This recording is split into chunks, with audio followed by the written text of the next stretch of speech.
mengembangkan bakat kita, terus bakat kita untuk mengajar, terus melihat peluang, adakah kan kita membuka usaha nih, terus ada peluang untuk anak, memberi peluang kerja untuk teman-teman semuanya yang mau mengajar di sini, membangun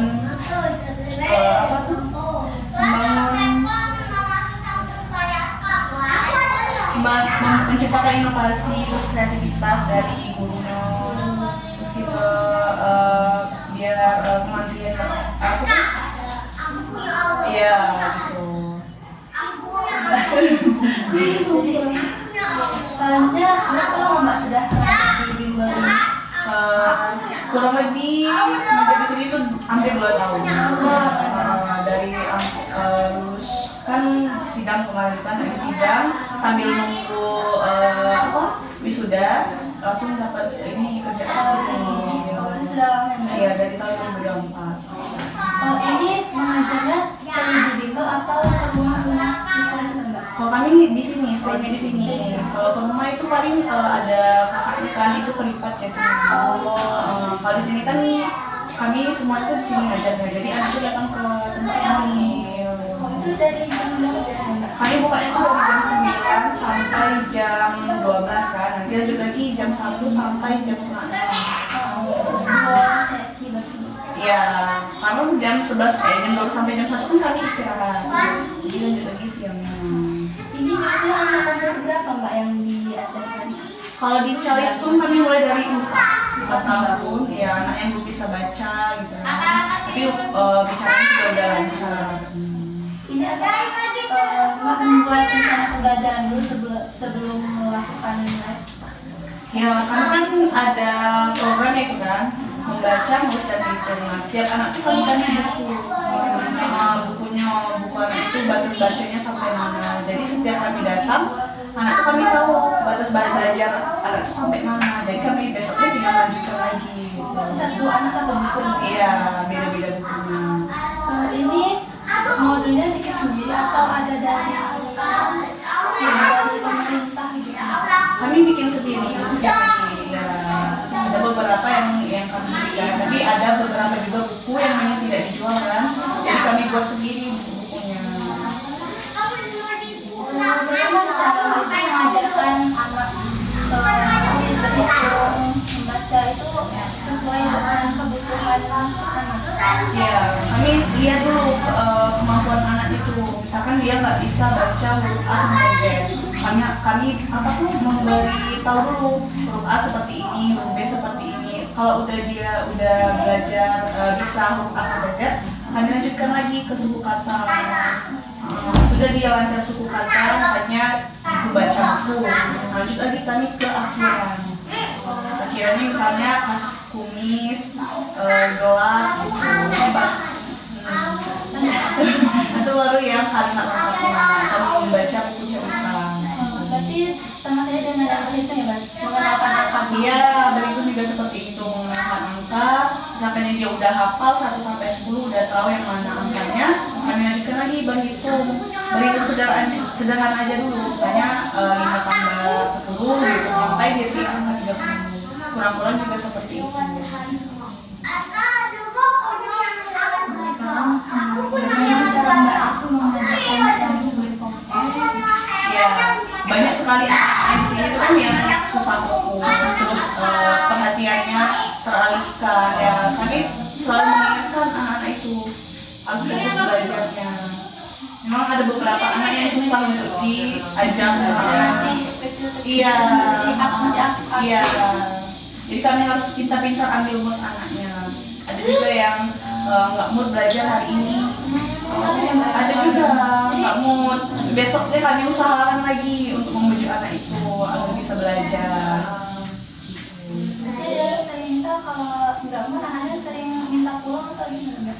Kadang nangis juga pernah, nangis mau sama mamanya gitu kan, hadapi anak-anak tuh. Ya kami usahakan kan yang membujuk anak itu kan, gimana dia mau belajar, bisa kasih dia jajan dulu, atau dia mau menggambar dulu, baru membaca gitu. Iya.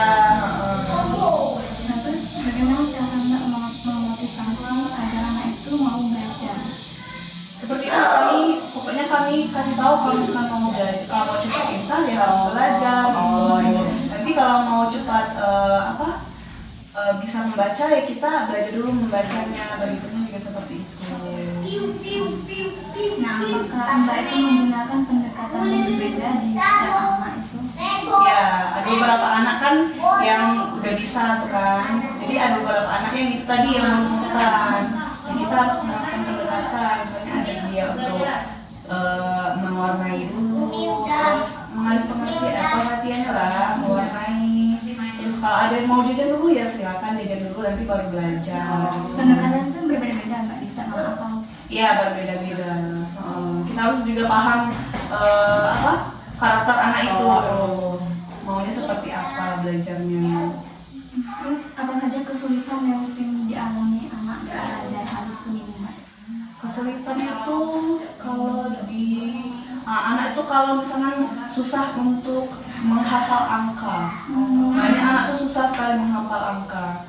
Kami biasanya kan ada buku dari sini kan, buku angka. Sampai 10 aja ada yang nggak hafal itu. Oh iya, angka 6, 9 itu susah sekali. Terbolak-balik.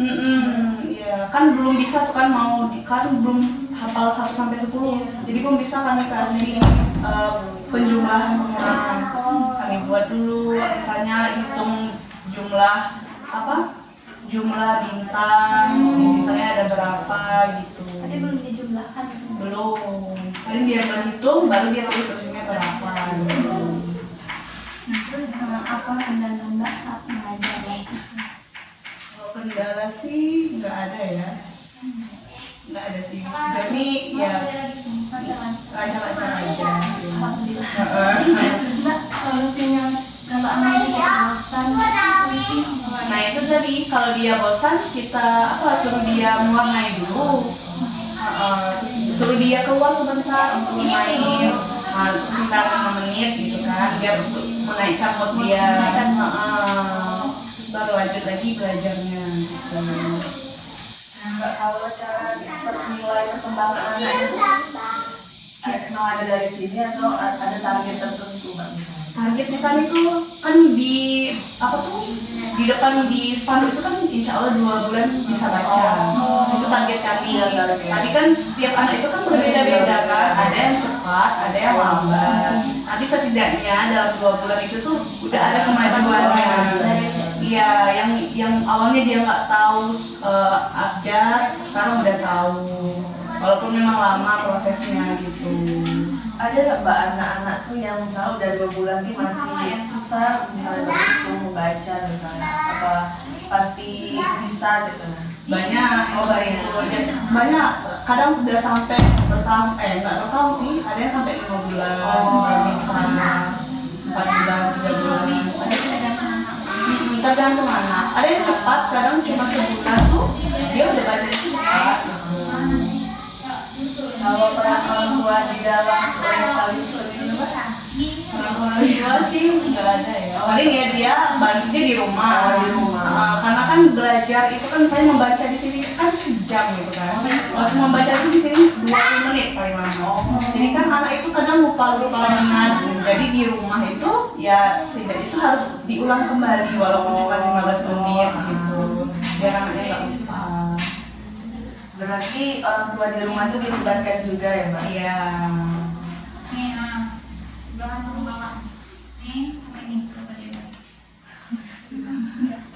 Langsung ke sana.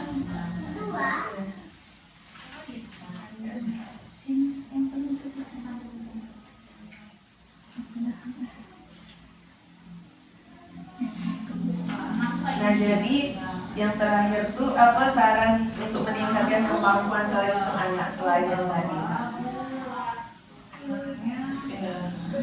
Entah misalnya ada orang kan kami nanti mau upload tuh. Nah ada orang lain tuh minat juga kesini gitu. Ya kesini juga gitu lesin anaknya. Terkadang kan kami kan promosi juga kan, promosi lewat Instagram, terus banyak posting-posting dari guru dari sini. Ya banyak juga yang lihat, terus ada juga dari orang tua ke orang tua. Mulut gitu kan. Iya, di sini bagus, jadi banyak yang datang ke sini. Gitu. Alhamdulillahnya itulah makanya di sini nih jadi rame gitu. Oh. Satu hari itu berapa murid Mbak? Misalnya ini kan di cabang Batu Galing, tuh ada juga di cabang Rimbo Baru tuh lihat Iya. saya. Berapa murid tuh Mbak? Kalau Calistung sehari itu bisa 30 lebih. Iya, 30 lebih. Misalnya saya sehari kali ini dapatnya 15, 13. Terus ada juga yang dapat 16. Nah, tergantung juga sih. Sekarang tuh setiap hari tuh beda-beda. Kadang datang, kadang enggak. Tapi kalau ambil banyaknya 30-an lebih ada. Kalau maaf ya Mbak agak itu, misalnya satu bulannya berapa atau per hari gitu Mbak bayar lesnya? Oh, bayar les. Iya. Kalau bayar les itu kan kita seminggu kan 5 kali ya. Jadi sebulan itu jatuhnya 20 hari atau 25 hari ya. Jadi bulanannya itu 200.000, pendaftarannya 50. Jadi 250 bayar dari awal. Berarti kalau udah bayar di awal tidak lagi bayar 50-nya lagi? Enggak. Ya bulan 200 Iya, kelanjutannya nanti ya 200 aja per bulan.